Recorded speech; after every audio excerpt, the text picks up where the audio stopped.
Anandhi, Anandhi,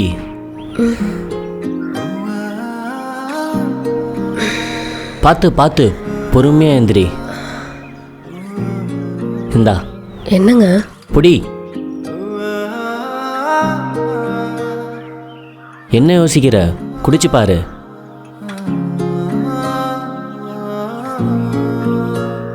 tea?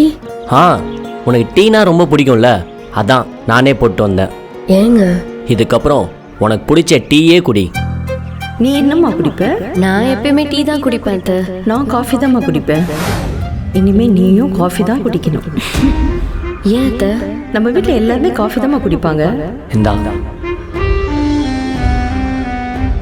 இந்த tea தூள் box முடிகிற வரைக்கும் உனக்கு டைம் இருக்கு. அதுக்கப்புறம் காஃபிக்கு மாறிடு, எங்கள் அம்மாக்கு ஏற்ற மாதிரியும் மாறிடு. அப்புறம் நைட்டு தூங்கும் போது மட்டும் பாலில் குங்குமப்பூ போட்டு தரேன். அதை மட்டும் மறக்காமல் டெய்லி குடிச்சிடு. அதை குடித்தா குழந்தை ரொம்ப கலராக பிறக்குமா. நானும் ஆஃபீஸ்லேருந்து வரும்போது ஒரு பெரிய டப்பாவில் குங்குமப்பூ வாங்கிட்டு வந்துடுறேன். சரிங்க. உனக்கு என்ன பிடிக்குமோ அது எல்லாமே சொல்லு. நான் ஆஃபீஸில் இருக்கும்போது ஆன்லைனில் ஆர்டர் போட்டுடுறேன். ஏன் ஆனந்தி, உனக்கு மாம்பழம்னா ரொம்ப பிடிக்கும்னு சொல்லியிருந்தல? பிரச்சனையே இல்லை, இது சம்மர் சீசன் தான். நான் ஆஃபீஸ்லேருந்து வரும்போது வெரைட்டியாக மாம்பழம் வாங்கிட்டு வந்துடுறேன். அப்புறம் முக்கியமான விஷயம், இந்த பப்பாளி பழம், அன்னாச்சி இதெல்லாம் இந்த டைமில் சாப்பிடக்கூடாதான், ஓகேவா? இதெல்லாம் சாட் ஜிபிடியில் போட்டுருந்துச்சு. சாட் ஜிபிடியா? ஆமாம். நேற்று நைட்டு நீ தூங்கினதுக்கப்புறம் இந்த ப்ரெக்னெண்ட்டாக இருக்கும்போது என்ன சாப்பிட்ணும், என்ன சாப்பிடக்கூடாது, அதெல்லாம் நானே சாட் ஜிபிடியை பார்த்து தான் தெரிஞ்சுக்கிட்டேன். நானும் அந்த லிஸ்ட்டை உனக்கு ஃபார்வர்ட் பண்ணுறேன், நீயும் அதை ஃபாலோ பண்ணிக்கோ. சரிங்க. சரி, நான் போய் குளிச்சுட்டு வந்துடுறேன். ஆல்ரெடி ஆஃபீஸ்க்கு டைம் ஆயிடுச்சு.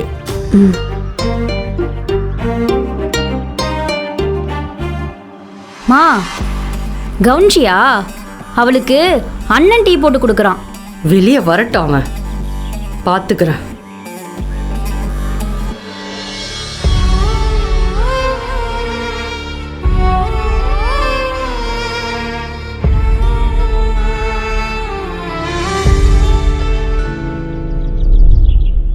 என்ன மங்கம்மா, உன் அண்ணன் பொண்ணு நேத்தே ஊருக்கு போயிட்டாலாமே. இன்டர்வியூக்காக வந்தவ எப்படியும் இன்டர்வியூவில் செலக்ட் ஆகி இங்கேயே நிரந்தரமாக தங்கிடலாம் தான் இருந்தா. இப்போ பாரு, இன்டர்வியூ கூட அவளால் அட்டன் பண்ண முடியல. நைட்டோட நைட்டா ஊரை விட்டே ஓடிட்டா. ஆண்டவன்னு ஒருத்தன் இருக்கான்.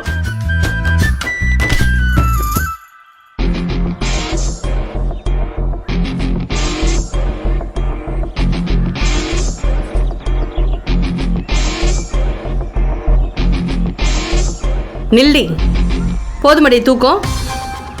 இல்லத்த, கொஞ்சம் டயர்டாக இருந்துச்சு, அதான். டயர்டா? ஏய், நேற்று தாடி உனக்கு கன்ஃபார்மே ஆயிருக்கு. ஏதோ நேற்று வளகாப்பு முடிச்சுட்டு இன்னும் 2 நாள் புள்ள பெக்கிற மாதிரி டயர்டாக இருக்கு, அதான் லேட் ஆயிடுச்சுன்னு சொல்கிற.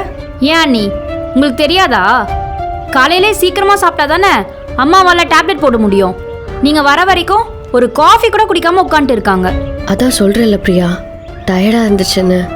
வேணும்னா ஒரு காஃபி தானே, உங்கள் அம்மாவுக்கு நீயே போட்டு கொடுத்துருக்கலாம்ல. ஹோ மா, எனக்கு புரிஞ்சிருச்சு.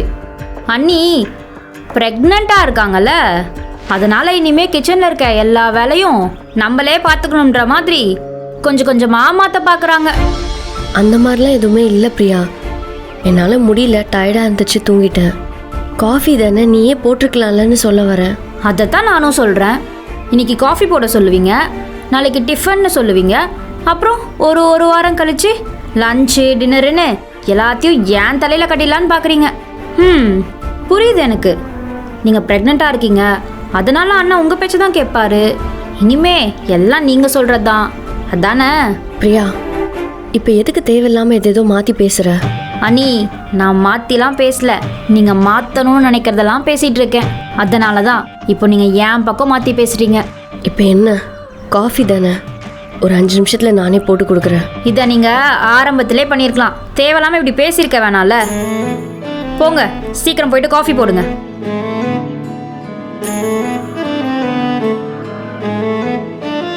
இங்கே பாருடி, அவன் உன் அண்ணி. அவள் ஒன்றும் இந்த வீட்டு வேலைக்காரி கிடையாது. அது உனக்கு புரியுதா இல்லையா? எனக்கு எல்லாம் புரியுது. புரியாமல் நான் ஒன்றும் பேசலை.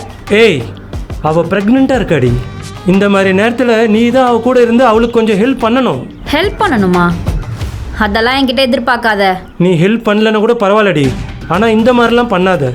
அவளை நீங்கள் எந்த அளவுக்கு சந்தோஷமாக பார்த்துக்கிறீங்களோ அந்த அளவுக்கு பிறக்க போகிற குழந்தையும் ஆரோக்கியமாக பிறக்குண்டி.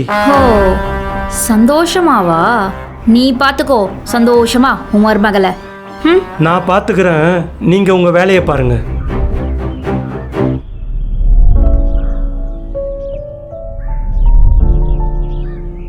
அத்தை, அங்கே தான் வந்துட்டு. ஆனந்தி, என்ன பண்ணிட்டு இருக்க? இல்லைங்க, இன்னைக்கு டயர்டாக இருக்குன்னு தூங்கிட்டேன்ல, அதான் லேட் ஆயிடுச்சு. தோ அத்தை காஃபி குடிச்சு முடிக்கிறதுக்குள்ள நான் டிஃபன் பண்ணிடுறேங்க. இதுக்கப்புறம் இந்த மாதிரி பண்ண மாட்டேங்க.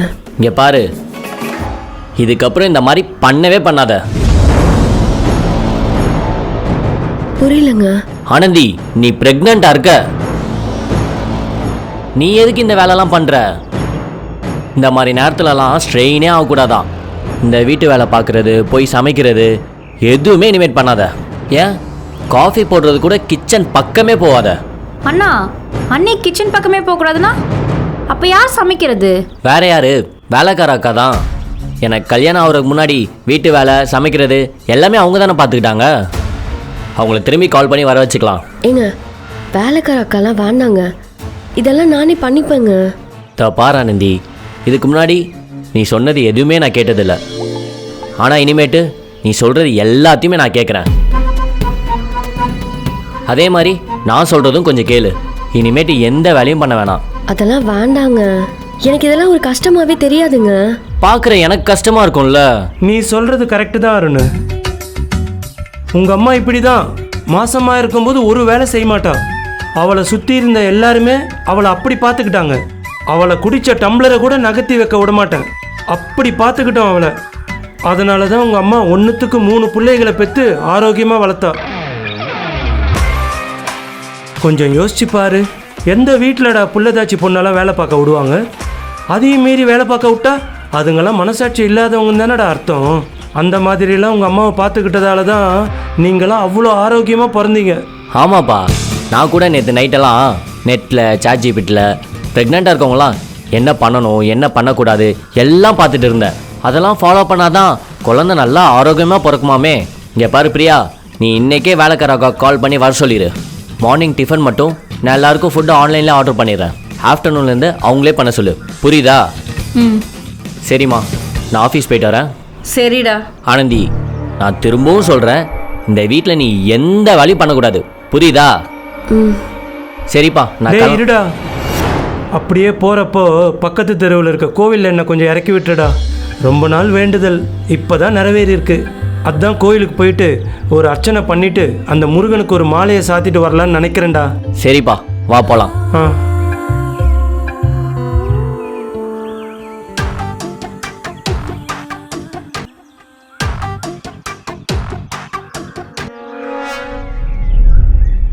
பாத்தியாமா எப்படி இருந்தா அண்ணன? ஒரே நாளில் எப்படி மாத்திட்டா? இப்போ என்னம்மா பண்ணுறது? இந்த ஷர்மி வேற, அவள் ப்ரெக்னெண்ட்டாக இருக்கிறது தெரிஞ்ச உடனே நைட்டோட நைட்டாக கிளம்பிட்டா. மா, அண்ணா அப்படியே மாறிடுவானாம்மா?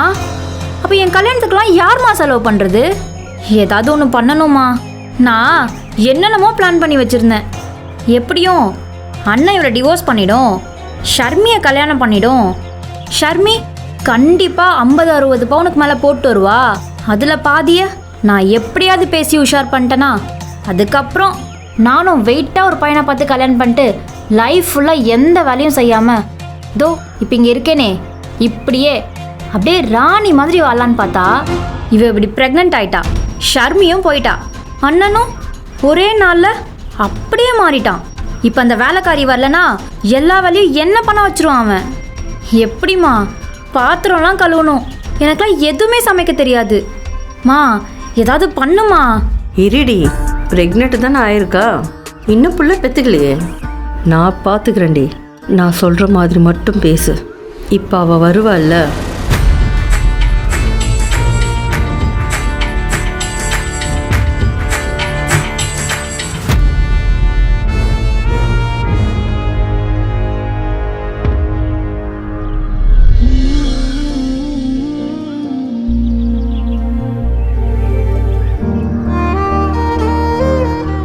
ஆனந்தி, ஆ இங்கே என்னம்மா பண்ணுற? கோவிலுக்கு போயிட்டு நான் உனக்கு பிரசாதம் கொடுக்கலான்னு ரொம்ப நேரமாக நான் ரூம் கிட்ட நின்று கூப்பிட்டுட்டு இருந்தேம்மா. நீ என்னடானா இங்கே நின்று சமைச்சிக்கிட்டு இருக்க? உன்னதான் அருண் கிச்சன் பக்கமே வர வேணான்னு சொன்னான் இல்லை, அப்புறம் எதுக்குமா இங்கே வந்த? இல்லை மாமா, பரவாயில்ல. எனக்கு இது கஷ்டமாகவே தெரியல. நானே சமைக்கிறேன். ஆனந்தி, மங்கம்மா ஏதாவது சொன்னாலா? இல்லை மாமா, யாரும் எதுவும் சொல்லலை. நான் தான் வேலைக்காரங்களுக்கு கால் பண்ணி வர வேணான்னு சொல்லுங்க, நானே சமைக்கிறேன்னு சொல்லிட்டேன். சும்மா ஏதாவது சொல்லாதம்மா. பிரியா ஏதாவது சொன்னாலா? ஐயோ இல்லை மாமா, யாரும் எதுவும் சொல்லலை. சொல்லியிருந்தா நானே உங்ககிட்ட சொல்லியிருக்க மாட்டேனா? ஆனந்தி, எனக்கு உன்னை பற்றியும் தெரியும், அதுங்கள பற்றியும் நல்லாவே தெரியும். இங்கே பாரு ஆனந்தி, தயவு செஞ்சு இதுக்கப்புறம் அருண் சொல்கிறத மட்டும் கேளுமா. இப்படி நீ அமைதியாக இருக்கிறத பார்த்தா என்னமோ நடந்திருக்கு. உண்மையை சொல்லு ஆனந்தி, என்ன நடந்தது? ஃபுட்டு தானேங்க, எல்லாருக்கும் சேர்த்து தானே ஆர்டர் பண்ணியிருக்கீங்க. சரிங்க, நான் வாங்கிக்கிறேன், கொடுங்க.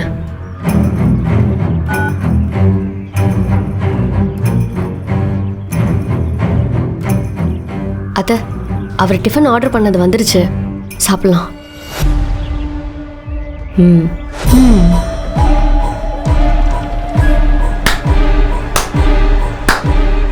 சூப்பர் அண்ணி, நீங்கள் பிளான் பண்ண மாதிரியே எல்லாம் கரெக்டாக நடக்குது போல. பிரியா, நான் எதுவுமே பிளான் பண்ணலம்மா. அப்படியா? அப்புறம் எப்படி இன்னைக்குன்னு பார்த்து இவ்வளோ லேட்டாக வந்து காஃபி போடுறீங்க? அதுவும் இன்னும் டிஃபன் கூட பண்ணலை. இதே மற்ற நாள்னா நேரத்துக்கு லஞ்சே பண்ணி முடிச்சிருப்பீங்க. நீங்கள் டிஃபன் பண்ணாத இன்னைக்குன்னு பார்த்து எங்கள் அண்ணன், அதுவும் எதுவாக இருந்தாலும் உங்களுக்குள்ள ரூம்லேயே வச்சு வச்சு பேசுகிறவன், இன்னைக்கு எங்கள் எல்லார் முன்னாடியும் ஹாலில் நின்று நீ இதை பண்ணாத அதை பண்ணாத, நான் இதில் பார்த்தேன் அதில் பார்த்தேன், நீ இனிமேட்டு இப்படி தான் இருக்கணும் அப்படின்னு அவன் உங்களுக்கு சொல்லலை, எங்கள் எல்லாருக்கும் கேட்குற மாதிரி சொல்லிட்டு போயிருக்கான். எங்கள் அண்ணன் இந்த மாதிரிலாம் ஜாட மாடியாக பேசுகிற ஆளே கிடையாது. எதுவாக இருந்தாலும் டைரெக்டாக பேசுவான். ஆனால் இன்னைக்கு புதுசாக ஜாட மாடியாக பேசிட்டு போகிறான்னா யார் சொல்லி பேசுகிறான்னு எங்களுக்கு தெரியாதா? இங்கே பாரு பிரியா, உங்கள் அண்ணனுக்கு நான் எதுவுமே சொல்லி தரல. அவர் பேசுறது எனக்கே புதுசாக தான் இருக்கு. புதுசாக தான் இருக்கு. அவள் பண்ணுறது எல்லாமே புதுசாக தான் இருக்கு. எல்லாம் உன்னாலடி. உன்னை எப்போ அவள் கட்டினானோ அப்போதுலேருந்து அவள் பண்ணுறது எல்லாம் புதுசாக தாண்டி இருக்கு. அத்தை, நீங்களும் ப்ரெக்னென்ட் ஆகி குழந்தை பெற்றவங்க தானே? கல்யாணம் ஆனதுக்கு அப்புறமேட்டு புதுசாக ஒரு பொண்ணு ப்ரெக்னென்ட் ஆனா அவளுக்கு எப்படி இருக்குன்னு உங்களுக்கு தெரியாதா? இங்கே பாருங்க அத்தை, நீங்கள் என் அம்மா ஸ்தானத்துலேருந்து என்னை பார்த்துக்கணுன்னு நான் நினைக்கல. அட்லீஸ்ட் இந்த நேரத்தில் ஆறுதலாக ஒரு 4 வார்த்தை நல்லா பேசலாமே. அப்படி நான் என்னத்தை பண்ணிட்டேன்? நீங்கள் தானே முறையாக வந்து பொண்ணு கேட்டீங்க, என்கேஜ்மெண்ட் பண்ணீங்க, கல்யாணமும் பண்ணி வச்சிங்க. நாங்களும் எந்த விதத்துலையும் குறைஞ்சவங்க கிடையாதுல்ல. நான் நகை வேணால் கம்மியாக போட்டு வந்திருக்கலாம், ஆனால் நல்ல குடும்பத்துலேருந்து வந்த பொண்ணு தானே அத்தை. நான் திரும்பவும் சொல்கிறேன், நீங்கள் 10 பவுனுன்னு சொன்னதுனால மட்டும்தான் நாங்கள் என்ன சம்மதத்துக்கு ஒத்துக்கிட்டோமே. அப்படி இல்லைன்னா எங்கள் வசதிக்கு மேலே எங்களால் பண்ண முடியாதுன்னு நாங்கள் வேண்டான்னு சொல்லியிருக்கோம். ஆனால் அப்போ கூட நீங்கள் கேட்ட அந்த 10 பவுன் நான் அரேஞ்ச் பண்ணிட்டேன் இல்லை அத்தை. அதை மீறியும் நான் என்ன பண்ணுறதுன்னே எனக்கு தெரியல. நான் என்றைக்குமே உங்களையும் உங்கள் பையனையும் பிரிக்கணும்னு நினச்சதே இல்லை, அதை பண்ணவும் மாட்டேன் அத்தை. உங்கள் பையனுக்கு தான் அப்பா ஆக போகிறேன்ற சந்தோஷம் மட்டும்தான். அதனால தான் என்னை இதை பண்ணாத அதை பண்ணாதன்னு பார்த்துக்கிறாரு. இப்போ என்ன உங்களுக்கு? வழக்கம் போல் எல்லா வேலையும் நானே பண்ணணும் அதானே?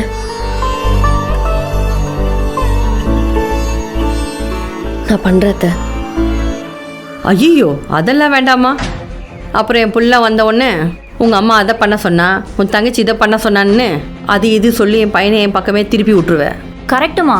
இப்போயாச்சும் எங்கள் அண்ணா ஜாட மாடியாக பேசினாலும் எங்கள் மூஞ்சி பார்த்து பேசுகிறான். நீங்கள் இப்படிலாம் சொன்னீங்க, அப்புறம் மூஞ்சி திருப்பிட்டு பேசும். நான் வேலைக்காரக்கே கால் பண்ணி வர சொல்கிறேன். நீ யாருக்கும் கால் பண்ணாத, இந்த வேலைங்களெல்லாம் நானே பண்ணிக்கிறேன். உங்கள் அண்ணக்கிட்டையும் சொல்ல மாட்டேன்.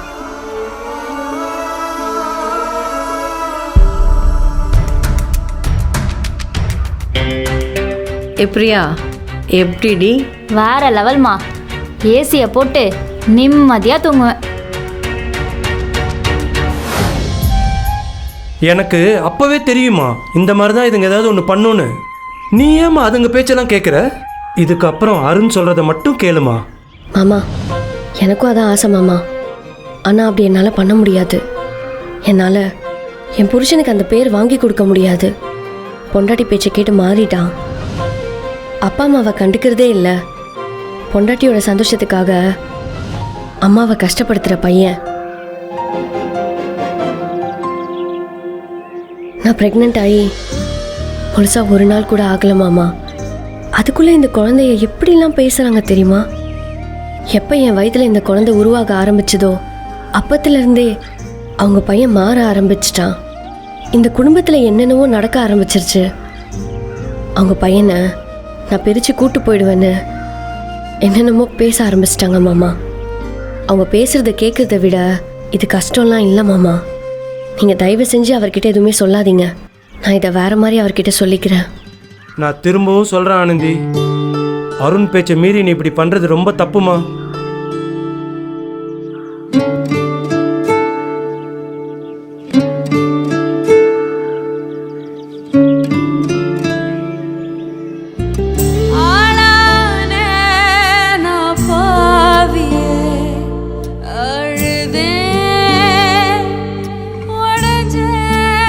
வேலைக்கு அப்ளை பண்ணி வச்சிருக்கியா?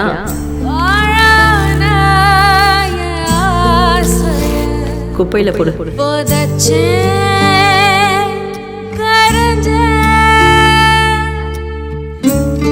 நீங்க பிரெக்னெண்டா இருக்கீங்க.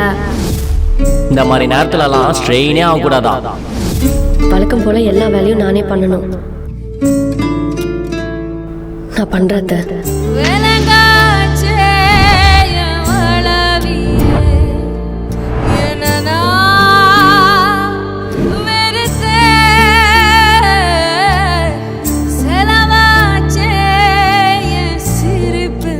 என்னை பார்த்தா இந்த வீட்டோட வேலைக்காரி மாதிரி இருக்கா?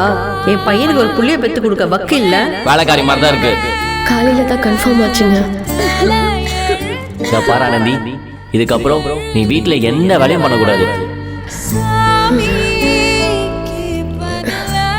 இந்த வீட்டு வேலை பார்க்கறது, போய் சமைக்கிறது எதுவுமே இனிமேல் பண்ணாத. ஏன் காஃபி போடுறது கூட கிச்சன் பக்கமே போகாத.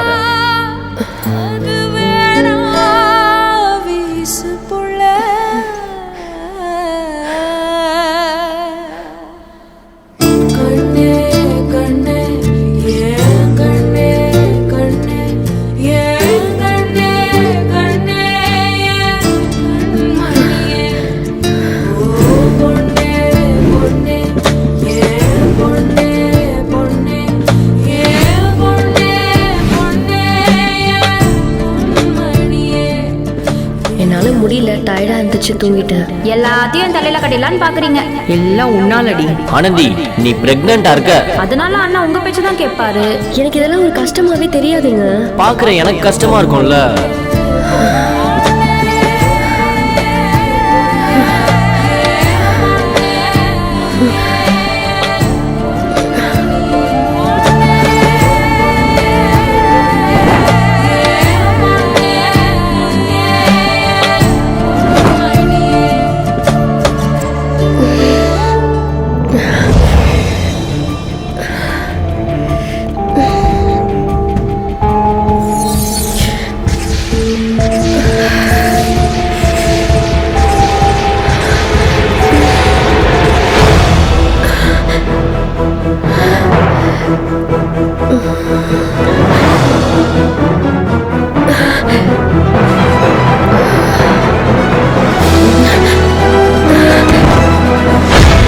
ஆனந்தி, நீ பிரெக்னெண்டா இருக்க. இதுக்கப்புறம் நீ வீட்டுல என்ன வேலையும் பண்ணக்கூடாது. யார் சமைக்கிறது? இதுக்கப்புறம் இந்த மாதிரி பண்ணவே பண்ணாத. அருண் பேச்சை மீறி நீ இப்படி பண்றது ரொம்ப தப்புமா. இனிமேட்டு எந்த வேலையும் பண்ண வேணாம். இந்த மாதிரி நேரத்துலலாம் ஸ்ட்ரெயினே ஆகக்கூடாதான். குழந்தையோட ஹெல்த் ரொம்ப முக்கியம் ஆனந்தி.